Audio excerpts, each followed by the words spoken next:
Do you have someone in your life who has nut allergies? Well, this recipe for super soy cookies is a real answer for you. We're using a lot of soy here, and it comes together in a beautiful way. We're using the soy nut butter, using soy milk, actually using a little soy flour, and of course these, love these roasted soy nuts. We're gonna start with some light brown sugar, and I've packed the light brown sugar in here. I'm using 1 1/4 cups of it, so let's get it going in here. And then I'm gonna add some vegetable shortening, which is gonna have some soy oil in it. I'm using 1/2 cup of that, hydrogenated vegetable oil here, or shortening. And then we're gonna use the soy nut butter. I have 3/4 cup of it that I'm adding here. It's amazing how similar this is to peanut butter, but you don't have quite the caloric content in them. Now I'm gonna add 3 tablespoons of soy milk. This will really moisten it.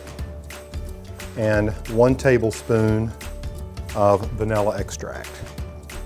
Gives it a nice flavor. All right.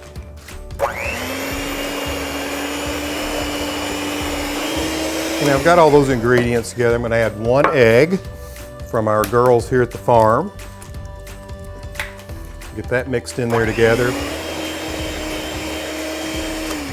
Okay, now with the egg fully integrated in there, I'm ready to add the dry ingredients.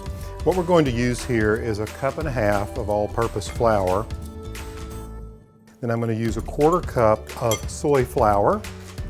There's that miracle bean again. And then 3/4 teaspoon of baking soda. There we go with that. And 3/4 teaspoon of salt. Now what I want to do is slowly begin to add these dry ingredients to the wet.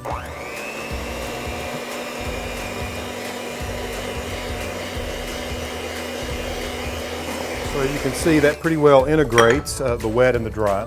Now you want a cookie sheet. Here I will show you how to take the cookies and apply them to the sheet. What you want to do is take about 1 teaspoon like this and just apply it to the cookie sheet.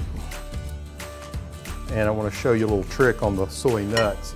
So what you want to do is you want to take these and just push them into the dough. And you want to make sure they're pretty well buried, because what happens in the cooking process is that they'll actually get pushed out and they'll burn if they sit at the top.